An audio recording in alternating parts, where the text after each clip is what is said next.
નમસ્કાર, આપ જોઈ રહ્યા છો જીએસટીવી. હું છું કૃષ્ણા. ન્યાય પથ કોને ફળશે તેને લઈને અમદાવાદમાં કોંગ્રેસના રાષ્ટ્રીય અધિવેશનની શરૂઆત કોંગ્રેસની વર્કિંગ કમિટીની બેઠકથી થવા જઈ રહી છે.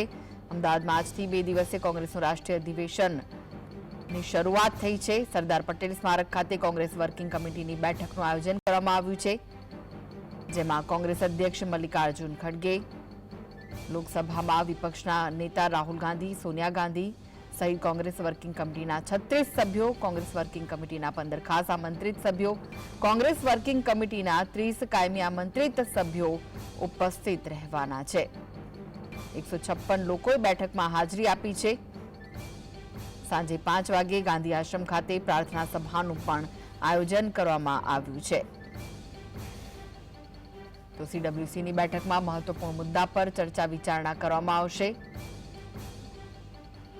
સાંજે અમદાવાદ રિવરફ્રન્ટ પર સાંસ્કૃતિક કાર્યક્રમોનું પણ આયોજન કરાયું છે.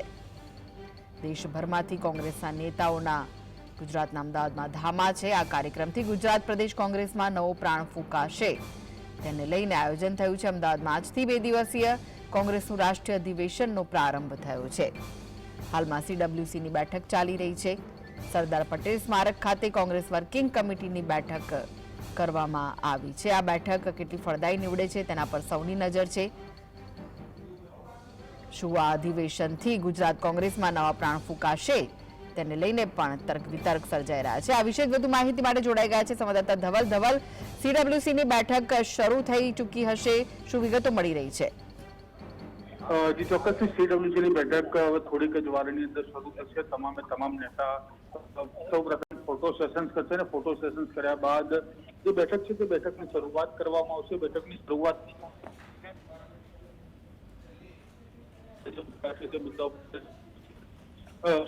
ની અંદર કઈ ખામીઓ છે તે ખામીઓને દૂર કરવા માટે પણ ચર્ચા કરવામાં આવશે. જે અમુક જે મુદ્દાઓ છે તે તૈયાર કરવામાં આવે છે રાષ્ટ્રીય નેતૃત્વ દ્વારા, તે મુદ્દા ઉપર પણ ચર્ચાઓ વિચારણા કરવામાં આવશે. તમામ જે 180 જેટલા સભ્યો છે તે માફ કરજો 160 જેટલા જે સભ્યો છે તે અત્યારે હાલ સીડબ્લ્યુસીની બેઠકમાં પહોંચી ચૂક્યા છે. તમામ નેતાઓનું આગમન જે છે તે અત્યારે થઈ ચૂક્યું છે અને થોડીક જ વારની અંદર બેઠક શરૂ થશે. ત્યારબાદ એક પછી એક મુદ્દા ઉપર ચર્ચા કરવામાં આવશે. તેની અંદર દરેક જે નેતાઓ છે તે પોતાનો સૂર પુરાવશે અને ગુજરાત કોંગ્રેસની અંદર પણ નવા ફૂંકાય તેવી સ્થિતિ જોવા મળી રહી છે. કારણ કે છેલ્લા 30 વર્ષથી ગુજરાતની અંદર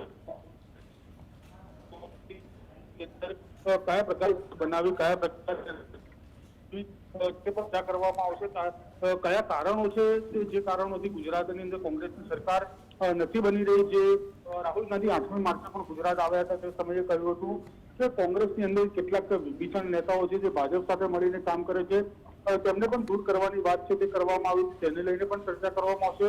જે વિભીષણ નેતા છે તેને શોધવાની કવાયત છે તે પણ રાહુલ ગાંધી દ્વારા હાથ ધરવામાં આવ્યું છે અને આગામી પ્રવાસ પણ રાહુલ ગાંધી ગુજરાતમાં કરે તેવી શક્યતાઓ વધારે જોવા મળી રહી છે. એટલે કે આ સીડબ્લ્યુસી બેઠકની અંદર પૂર્વ મુખ્યમંત્રીઓ પણ હાજર જોવા મળી રહ્યા છે. તે પૂર્વ મુખ્યમંત્રીઓને પાસેથી પણ હારના કારણો છે, કયા કારણોથી હાર થઈ હતી, કઈ સીટ ઉપર કઈ રીતને જે તમામ જે વાતચીત છે તે કરવામાં આવશે. તમામ બાબતોનું જે નિરાકરણ છે તે પણ અહીંયા સીડબ્લ્યુસી બેઠકમાં લાવવામાં આવશે. જી આભાર ધવલ સમગ્ર માહિતી આપવા માટે. તો અમદાવાદમાં કોંગ્રેસના રાષ્ટ્રીય અધિવેશનનું આયોજન કરવામાં આવ્યું છે. સીડબ્લ્યુસીની બેઠક થોડી ક્ષણોમાં શરૂ થશે ને આવતીકાલે રિવરફ્રન્ટ ખાતે રાષ્ટ્રીય અધિવેશનનું આયોજન કરવામાં આવ્યું છે. ત્યારે આ વિશે જ વધુ ચર્ચા કરવા માટે આપણી સાથે જોડાઈ ગયા છે ઓનલાઈન રાજકીય વિશ્લેષક છે પ્રદ્યુમનસિંહ સરવૈયા, સાથે જોડાઈ ગયા છે રાજકીય સમીક્ષક મુકેશભાઈ ઓઝા. આપ બંનેનું સ્વાગત છે. પ્રદ્યુમનસિંહ, સૌથી પહેલા આપને પૂછવા માંગીશ કે ભાજપના ગુજરાતમાં આટલા વર્ષો પછી કોંગ્રેસનું અધિવેશન શું કારણ લાગી રહ્યું છે? કોંગ્રેસનું અધિવેશન સમયે થાય છે અને ગુજરાત માટે તો એના માટે ખાસ ઇમ્પોર્ટન્ટ રાજ્ય છે. જોઈએ તો કોંગ્રેસનું અધિવેશન કે 1885 થી ચાલુ થયું હતું અને ત્યાર પછી 1938માં હરિપુરામાં થયું હતું અને 1961માં ભાવનગર ખાતે પણ થયું હતું અને એ જ રીતે હવે નિરંતર આજે આપણે અમદાવાદ ખાતે થયું છે. અને આજે ગુજરાત રાજ્ય સાથે બીજા અનેક પ્રશ્નો છે દેશભરના કે જ્યાં કોંગ્રેસને રાજકીય જમીનની જે તકલીફો છે એ બાબત આત્મમંથન કરવા માટે આજે ભેગા થયા છે 2 દિવસનું જે અધિવેશન છે. આપણે જોઈએ તો કોંગ્રેસને જોઈએ તો 1967 થી કોંગ્રેસ વેસ્ટ બેંગાલમાં સત્તાથી દૂર છે. 1972 થી તામિલનાડુથી સત્તામાં દૂર છે. 1995 થી 85 થી યુપીમાં સત્તાથી દૂર છે અને 1990 થી ગુજરાતમાં સત્તાથી દૂર છે. એટલે આવી અનેક નીતિ વિષયક જેને કહેવાય કે ભટકાવ છે, જે સત્તાથી દૂર છે, એટલે અનેક પ્રકારના આત્મમંથનની જરૂર છે. જ્યારે બીજી બાજુ આટલી અનેક નિષ્ફળતાઓ છતાં પણ 30% વધુ વોટર્સ કોંગ્રેસ સાથે કોંગ્રેસની ફેવરમાં નિરંતર રહ્યો છે. એટલે એ પોઝિટિવ બાબત છે કે એનો ચોક્કસ વોટર્સ એની સાથે રહ્યો છે. અને જે ઘટતો વોટર્સ હવે કઈ રીતે ક્યાંથી મેળવવો અને સત્તાની નજીક કઈ રીતે આવવું, એમાં રહેલી ખામીઓ અને ખૂબીઓ એને વિચારીને અત્યારે જે આત્મમંથન થઈ રહ્યું છે. અને જે જોઈએ છીએ આપણે આજના જે અધિવેશનનો જે થીમ છે, સંકલ્પ, સમર્પણ અને સંઘર્ષ, જે બાબત ત્રણેય બાબતો કોંગ્રેસે પોતાની અંદર આત્મમંથન પણ લેવાની છે અને પ્રજા પણ એમની પાસે આ જ પ્રકારની અમુક અપેક્ષાઓ રાખે છે, જેથી કરીને એ સત્તાના હિસ્સામાં જો આવી શકે. હવે સંકલ્પની વાત કરીએ તો સૌથી પહેલા કોંગ્રેસે તો પોતાની જૂથબંધી માંથી બહાર નીકળવું એવો એક સંકલ્પ કરવો જોઈએ. પ્રજાના પ્રશ્નોમાં સાથે આંદોલનમાં પ્રજાને સાથે જોડાય એ પ્રકારનો સંકલ્પ કરવો જોઈએ. જે કોંગ્રેસના આપણે જોઈએ છીએ દૂર છે, પ્રજાના પ્રશ્નોથી દૂર છે. અનેક એવા પ્રશ્નો છે જે કોંગ્રેસની ત્યાં હાજરી હોવી જોઈએ વિરોધ પક્ષ તરીકે, એ નથી. અને સમર્પણની વાત કરીએ તો પક્ષમાં સૌથી વધારે તો જે વાત છે પરિવારવાદનું જો સમર્પણ કરવામાં આવે તો એ ચોક્કસ એક નવો પક્ષને નવી સફળતા મળી શકે. કેમ કે આજે આપણે જોઈએ છીએ વર્તમાન સંજોગોમાં એક કડવી કદાચ વાસ્તવિકતા કહીએ કે બદલતા સમયની વાત કરીએ તો ગાંધી પરિવાર વિના કોંગ્રેસ રહેવું મુશ્કેલ છે એવું ચોક્કસ દેખાય છે. અને ગાંધી પરિવાર સાથે વર્તમાન સમયમાં બહુમત સમૂહ, બહુમત વોટર્સ એને કોંગ્રેસને સ્વીકારવા તૈયાર નથી. આ જે મોટી જટિલ પ્રક્રિયા છે, જટિલ મુદ્દો છે, એમાં પણ આત્મમંથન પક્ષે કરવાનું રહેશે કે ગાંધી પરિવાર ક્યાં કેટલે ને કેટલા રોલ સુધી હોય અને નવા યુવાનોનો રોલ કેવો હોવો જોઈએ. અને જે નેતૃત્વમાં નવા ચાન્સ અને રાજકીય રીતે જે જોઈએ તો રાજ્યના અને દેશના જે મૂળભૂત પ્રશ્નો પક્ષના એજન્ડામાં હોવા જોઈએ કે ક્યાં ચૂકી રહ્યા છે, એ પણ મુદ્દા છે. એ જ રીતની વાત સંઘર્ષની છે કે પક્ષની માટે જે સંઘર્ષ કરવો જોઈએ ચૂંટણીમાં, એ પોતાના નેતાઓ નથી કરતા. અને જે માટેની રાષ્ટ્રીય હિતની વાત છે કે દેશભક્તિની વાત છે, એ બાબતમાં ક્યાંય સંઘર્ષ પક્ષ તરફથી નથી દેખાતું. બીજી બાજુ જોઈએ તો પાકિસ્તાન, બાંગ્લાદેશ કે પેલેસ્ટાઇનની ફેવર કરતા લોકોની સાથે ઉભેલો જોવા મળતો કોંગ્રેસ પક્ષનો કાર્યકર, એ બાબત સંઘર્ષની આશા રાખે છે પ્રજા કે રાષ્ટ્રીય હિતમાં સંઘર્ષ કરે. હાજી જી મુકેશભાઈ, આપને શું લાગી રહ્યું છે કે કેમ કોંગ્રેસે ગુજરાત પર પસંદગી ઉતારી? શું દેશના રાજકારણમાં ગુજરાત મોડેલનું મહત્વ કેમ છે? ચોક્કસ બેન, એ કહી શકાય કે જે સિલેક્શન કરવામાં આવ્યું છે ગુજરાતનું, તો ગુજરાતની પૃષ્ઠભૂમિનો ઇતિહાસ સાક્ષી રહ્યો છે કે ગાંધી સરદારથી ઊભી થયેલી આ કોંગ્રેસ પાર્ટી 1885 અંગ્રેજોના કાળથી બનેલી પાર્ટી અને 1902 અને 1921માં પણ ગુજરાતની અંદર રાષ્ટ્રીય અધિવેશન કર્યા બાદ જે સ્થિતિનું નિર્માણ થયું છે ને જે સ્થિતિમાં આજે કોંગ્રેસ છે, ત્યારે એમને મંથન, દશા અને દિશા પર ચિંતન કરવા માટેનું જે અધિવેશન તે 44 ડિગ્રીના પારા વચ્ચે રાજકીય પારો હાઈ બને, આખા દેશનો રાજકીય પારાનું કેન્દ્ર અત્યારે અમદાવાદ બનેલું છે અને કોંગ્રેસ અત્યારે મંથનમાં લાગેલી છે. હવે એમની પાસે જે મુદ્દાઓ છે, જે ચર્ચાઓ છે, એ ચર્ચાઓની જો આપણે ચર્ચા કરીએ તો ખરેખર કોંગ્રેસને ઊભા થવા માટે, જનાધાર મેળવવા માટે, કાર્યકર્તાઓની વિશ્વસનીયતા મેળવવા માટે ખૂબ જ કામ કરવાની જરૂર રહી છે. જે પ્રમાણે અત્યાર સુધી સ્વર્ણકાલથી લઈ અને રાહુલ ગાંધીની પદયાત્રા સુધીના ઇતિહાસને જો તપાસવામાં આવે તો કોંગ્રેસે કરેલી ભૂલો ને ફરી ન કરવામાં આવે અને જનતા ઈચ્છતી હોય છે કે એક સશક્ત વિપક્ષ હોય, પરંતુ આ કોંગ્રેસની કમનસીબી એ છે કે જેની સાથે ગઠબંધનની રાજનીતિ કરે છે એ ગઠબંધનના જ એમના સાથી પક્ષ છોડીને જતા રહેતા હોય છે અથવા તો કોંગ્રેસ પક્ષ એને છોડી દેતું હોય છે. જે દિલ્હીમાં થયું છે, કેજરીવાલ સાથે થયું છે, મમતા સાથે થયું છે, નીતિશ સાથે થયું છે. એટલે હવે આ જે કાયાકલ્પ કરવાની જે વાત છે, નવી દિશા અને દશા બદલવાની જે કોંગ્રેસની વાત છે, જે મનોમંથન કરવા 3000થી વધુ કોંગ્રેસી નેતાઓ અહીંયા આવ્યા છે, અમદાવાદની અંદર આવ્યા છે અને અત્યારે CWCની વર્કિંગ કમિટીની મિટિંગ ચાલી રહી છે. તો ચોક્કસ કોંગ્રેસના ભૂતકાળની વાતોનો મર્મ અર્થ કાઢવાનો પ્રયાસ કરશે. ગુજરાતની વાત કરીએ તો ગુજરાતમાં જૂથબંધી અને જે લગ્નના ઘોડા કે રેસના ઘોડાની જે અગાઉ વાતો થઈ એ બધા વિષયો ઉપર ક્યાંક નિર્ણય લઈ શકાય.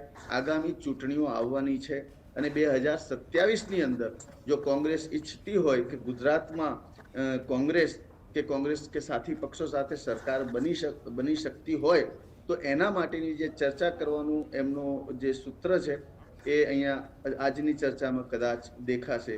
પરંતુ જનતા ચોક્કસ માંગી રહી છે કે મજબૂત વિપક્ષની જરૂર છે અને કોંગ્રેસ પાસે જેમ કે આજે એમ કહીએ કે ભાઈ ગેસના ભાવમાં 50 રૂપિયાનો વધારો થયો તો શું કોંગ્રેસ આવા મુદ્દાઓને પ્રજા સમક્ષ લઈ જવા સક્ષમ છે?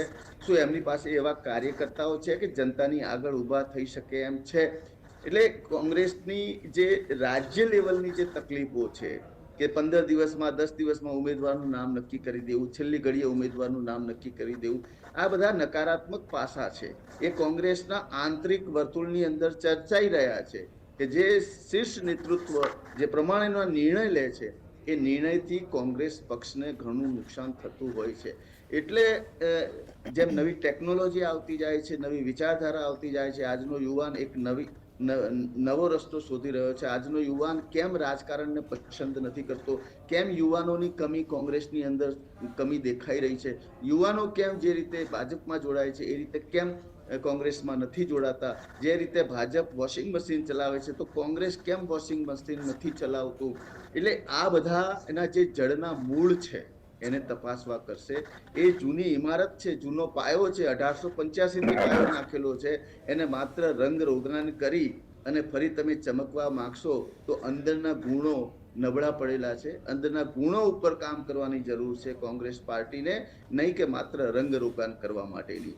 જે પ્રમાણે ખડગે સાહેબને અધ્યક્ષ પદ આપ્યું ત્યાર પછી તમે જુઓ કર્ણાટકની અંદર વિજય થયો. તો જે પરિવારવાદની રાજનીતિ હતી એનાથી દૂર થવાની કોંગ્રેસને ક્યાંક જરૂર છે.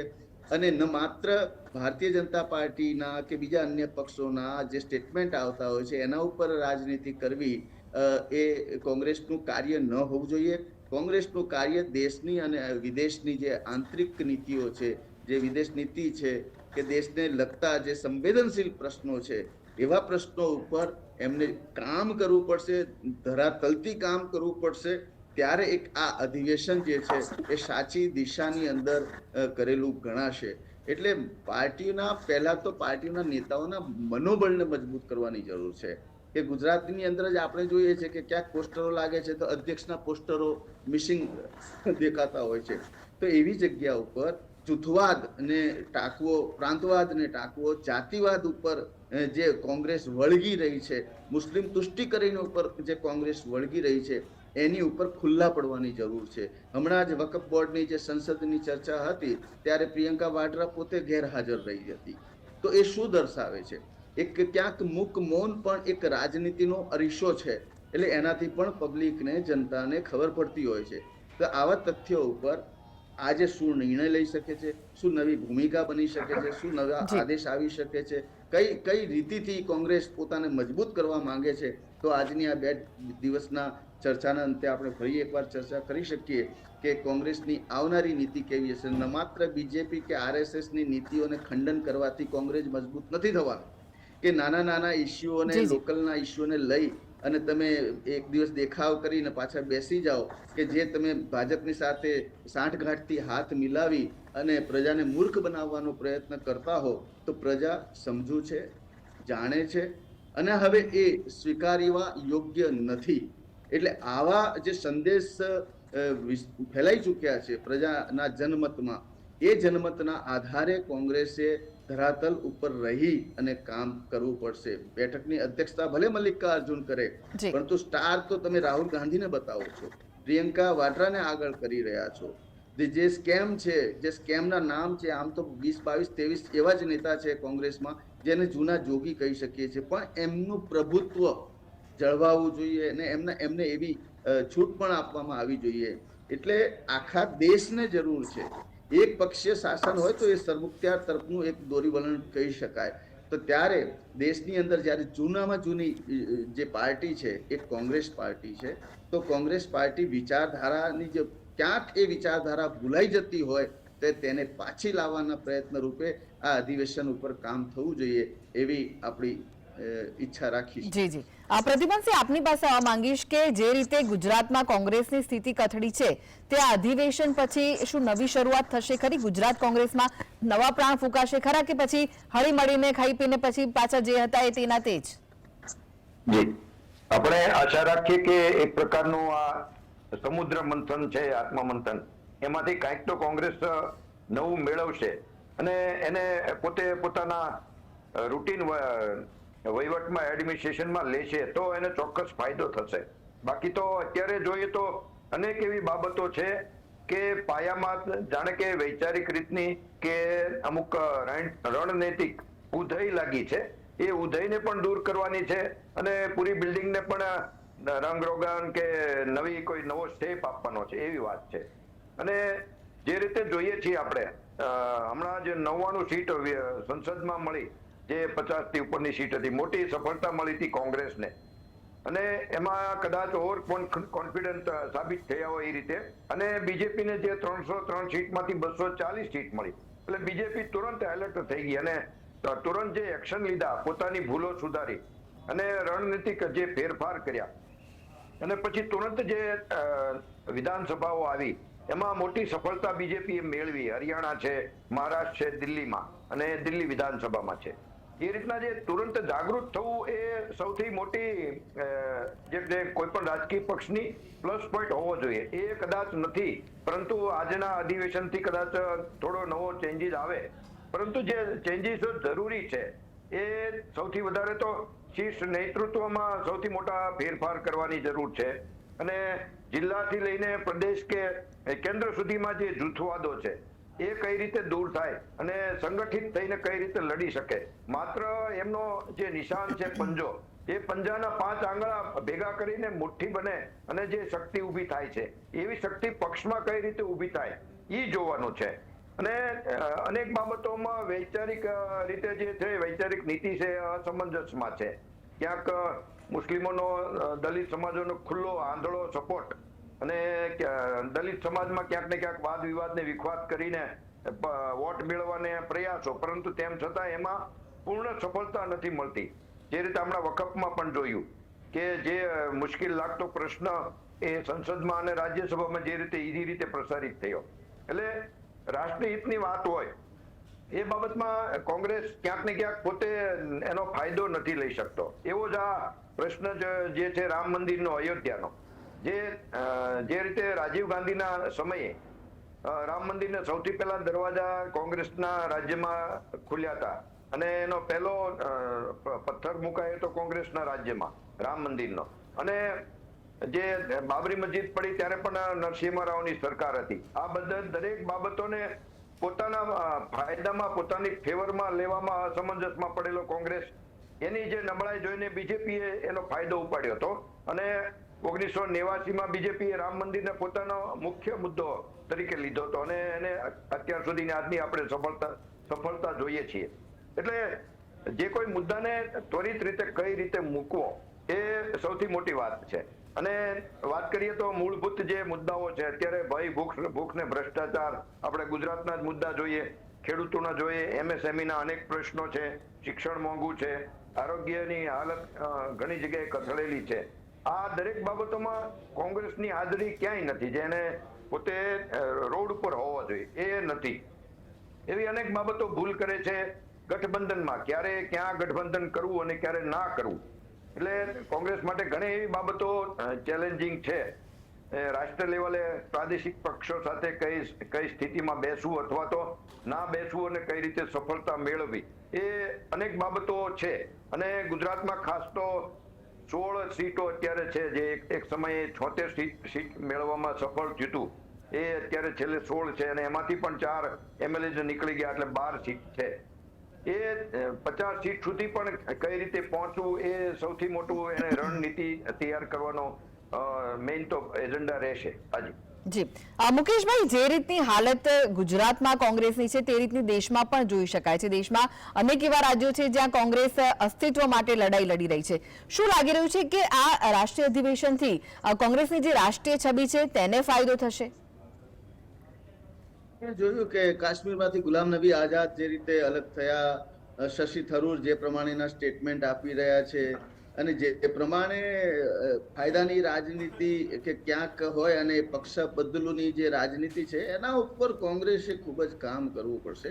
પરંતુ આ જે સમિટની અંદર જે એમના મુખ્ય મુદ્દા ચર્ચાવાના છે ને, એ મુદ્દાઓની અંદર સંગઠન રાજકારણની ઉપર વધારે અને સામાજિક સમસ્યાઓ ઉપર જો એમનો પ્રકાશ આપવામાં આવે અને દેશનું જે હાલની અર્થનીતિ છે, અર્થતંત્ર છે, એના ઉપર કોંગ્રેસનો શું રૂખ છે, એમનો શું મત છે, એ સ્પષ્ટ કરવો બહુ જરૂરી છે. કારણ કે અત્યારે જે અમેરિકાએ લાદેલા ટેરિફથી વિશ્વની અંદર હલચલ મચેલી છે, શેરબજાર કડાકે વડાકે તૂટી ગયેલું છે અને વિશ્વની આયાત નિકાસ પર જબરદસ્ત અસમંજસની સ્થિતિ સર્જાઈ ગઈ છે. આવી સ્થિતિની અંદર કોંગ્રેસ પોતાનો પ્રતિભાવ, નવી દિશા દર્શન પણ સરકારને આપી શકે, એવા પણ એક સકારાત્મક દ્રષ્ટિકોણ સાથે આ અધિવેશનની અંદર ચર્ચા થાય. બેરોજગારીના જે ઇસ્યુ છે, એ બેરોજગારીના ઇસ્યુ પર પોતાનો મત અને પોતાની પદ્ધતિ કે કયા પ્રમાણે દેશને બેરોજગારીમાંથી મુક્ત કરવું હોવી જોઈએ.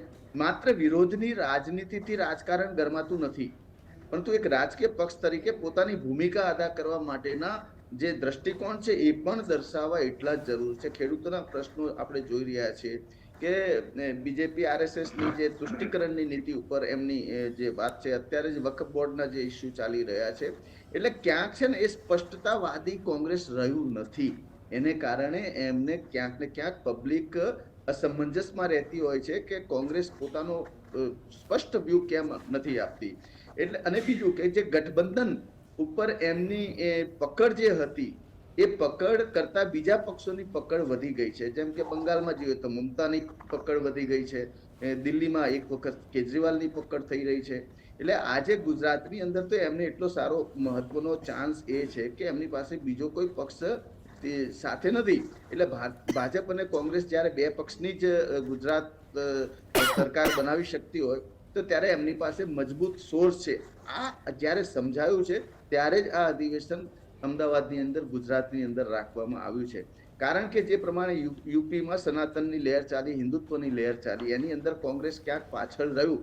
વૈચારિક દ્રષ્ટિકોણથી પણ જો સમર્થન આપ્યું હોત તો પણ સીટોની સંખ્યામાં વધારો થઈ શક્યો હોત. અને જે ભાષાકીય દેશો છે, જે રાજ્યો છે કે જે કર્ણાટક, તમિલનાડુ, કેરળ, એ બધા ત્યાંના જે સ્થાનિક રાજનીતિના કારણે જ ત્યાંની સરકારો બની રહી છે અને ત્યાં કોંગ્રેસનું પ્રભુત્વ જળવાઈ રહ્યું છે. પરંતુ કોંગ્રેસ કોઈ રાજ્યની પાર્ટી ન રહેતા એક દેશની પાર્ટી છે, એ વિચાર એમને ખુલ્લા મને મૂકવો જોઈએ. અને ગઠબંધનની પ્રક્રિયાની અંદર પણ કોંગ્રેસે પોતાનું સશસ્ત્રીકરણ બતાવવું જોઈએ અને રાષ્ટ્રીય વિશ્વસનીયતા મેળવવા માટે ભાજપમાં ભેળવાતા નેતાઓ ઉપર પણ કામ થવું જોઈએ. કડક શિક્ષાત્મક પગલાં પણ લેવા જોઈએ અને જે લેભાગુ તત્વો છે, લેભાગુ નેતાઓ છે, એમના ઉપર પણ કડક શિક્ષાત્મક પગલાં યા નિકાલના પ્રશ્ન એમને સસ્પેન્ડ કરી દેવા જેવા કડક પગલાં લેવાય તો લોકોની વિશ્વસનીયતામાં આવે કે કોંગ્રેસ ખરેખર હવે ઊભી થવા જઈ રહી છે. બાકી અગાઉ કીધું એમ 20% મત આજે પણ કોંગ્રેસના દેશની અંદર જળવાઈ રહ્યા છે, પણ એ 20%માં વિસ્તાર ફેલાઈ ગયો છે. 20% આખા દેશમાં ફેલાઈ ગયો છે, એટલે એમને સીટોનો દ્રષ્ટિકોણ મળતું નથી, એની સીટોની મજબૂતી એમને મળતી નથી. એટલે જ્યારે દેશને વિપક્ષની જરૂર છે અને ભારતીય જનતા પાર્ટીમાં સ્કેમ નથી થતા એવું નથી, ઘણા સ્કેમ થાય છે, પણ જે પ્રમાણે ભારતીય જનતા પાર્ટીએ કોંગ્રેસના સ્કેમ ઉઘાડા કર્યા એ પ્રમાણે કોંગ્રેસે પણ ભારતીય જનતા પાર્ટીના સ્કેમ ઉઘાડા કરવા પડતા હોય છે. આપણે ઘણીવાર જોઈએ છીએ કે ભારતીય જનતા પાર્ટીને સરકાર અને વિપક્ષને બદલે હાઈકોર્ટ અને સુપ્રીમ કોર્ટ ટકોર કરીને સરકારને આદેશ આપતી હોય છે. એવી સ્થિતિમાં કેમ કોંગ્રેસ પાછળ પડી રહી છે? જી એટલે આવા બધા નિર્ણય ઉપર પણ કોંગ્રેસે પોતાનો સ્પષ્ટ મત રજૂ કરવો પડે.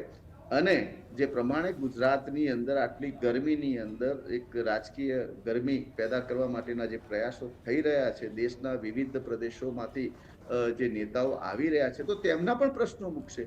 તેમના પણ જે તે સ્ટેટના છે કે સાઉથના છે કે નોર્થ ઇસ્ટના છે, મણિપુરના પ્રશ્નો છે કે ત્યાંના જે પણ કોંગ્રેસ વર્કિંગ કમિટીના સભ્યો છે એ પોતપોતાના પ્રશ્નો મૂકશે. એટલે માત્ર કંઈ ગુજરાતની રાજનીતિ માટેનું આ અધિવેશન તો છે જ નહીં, આખી રાષ્ટ્રીય રાજનીતિ માટેનું આ અધિવેશન છે. એટલે આખી રાજકીય કારકિર્દી ઊભી કરવા, નવા કાર્યકર્તાઓ કે કયા પ્રમાણે સીટો આપવી, કેટલી આપવી, કયા સમયાંતરે આપવી, સ્વચ્છ છબીવાળા વ્યક્તિઓને લાવવા, નવા યુવાનોને લાવવા, અને જે પણ સંગઠન છે બૂથ લેવલ, માઇક્રો લેવલ સુધીની જે ભારતીય જનતા પાર્ટીની પોલિસી રહી છે, શું એ પોલિસીમાં એ કાર્યકર્તાઓને સાથે રાખીને એ બૂથ લેવલ મેનેજમેન્ટ સુધીની પોલિસી બનાવી શકે એમ છે? તો એની અંદર વિશ્વસનીયતા કેટલામાં વેચાઈ જાય છે? અત્યારના રાજકારણમાં આવવો એટલે કે માત્ર બિઝનેસ કરવા માટે આવવું, એક આવી વિચારધારા સાથે લોકો પક્ષની અંદર જોડાતા હોય છે. આપણે આજે જોયું છે કે જે લોકો પક્ષમાં નથી જોડાતા પણ કોન્ટ્રાક્ટ મેળવે છે, તો ત્યાં એમને રાજકીય પક્ષોને દાન આપવું પડે છે. તો આ એક પ્રકારનો ભ્રષ્ટાચાર છે. તો જે પ્રમાણે સરકારના પાર્ટીઓ જે પ્રમાણે પૈસા મેળવે છે તો એ પ્રમાણે એમને કામ પણ કરીને આપવું પડતું હોય છે. એટલે આ ક્યારેક ખુલ્લું પડી જતું હોય છે. પોતાની પક્ષની મર્યાદાને ધ્યાનમાં રાખી કે જે પ્રમાણે તમે ગાંધી સરદાર ને કોંગ્રેસની વાત કરી રહ્યા છો, તો સરદારજીને પણ, સરદારભાઈ પટેલને પણ ભારતીય જનતા પાર્ટી ખેંચી ગયું. ઘણા એવા નેતાઓને પણ ખેંચી ગયું જેનો ફાયદો કોંગ્રેસ પાર્ટી લઈ ન શક્યા. કેમ આ સરદાર વલ્લભભાઈની જે મૂર્તિ બની છે આપણે, તો ત્યાં કેમ ન જઈ શક્યા? કોંગ્રેસીઓ ત્યાં કેમ નથી જતા? રામ મંદિર કેમ નથી જતા? તો આ જે વિરોધાભાસ દેખાઈ રહ્યો છે એ સામાન્ય લોકોને લાગે વળગે છે કે આટલો વિરોધ, ધર્મ ઉપર વિરોધ, સનાતન પર વિરોધ, એક પક્ષીય એક ધર્મ ઉપર રાજનીતિ કરવી. એટલે વૈચારિક લોકો વિચારતા થઈ ગયા છે, વિચારોને પ્રાધાન્ય આપતા થઈ ગયા છે. થિંક ટેન્ક અહીંયા આપણા દેશની અંદર પણ ચાલુ થઈ ગઈ છે. આજનો યુવા ટીવી જોતો હોય, ન્યૂઝ જોતો હોય તો સંસદમાં બાખડતા નેતાઓને કે વિધાનસભામાં ખુરશી ઉછાળતા નેતાઓને જોવામાં કોઈ રસ નથી. શું વિકાસની રાજનીતિમાં શું કામ થઈ રહ્યા છે, રોડ ઇન્ફ્રાસ્ટ્રક્ચર થઈ રહ્યા છે? મુકેશભાઈ, સમયનો અભાવ છે, આપને રોકવા માંગીશ. મુકેશભાઈ અને પ્રદ્યુમનસિંહ, આપ બંને સમગ્ર ચર્ચામાં જોડાયા તે માટે આપ બંનેનો આભાર. તો આ સાથે જ આ બુલેટિનમાં બસ આટલું જ. નમસ્કાર.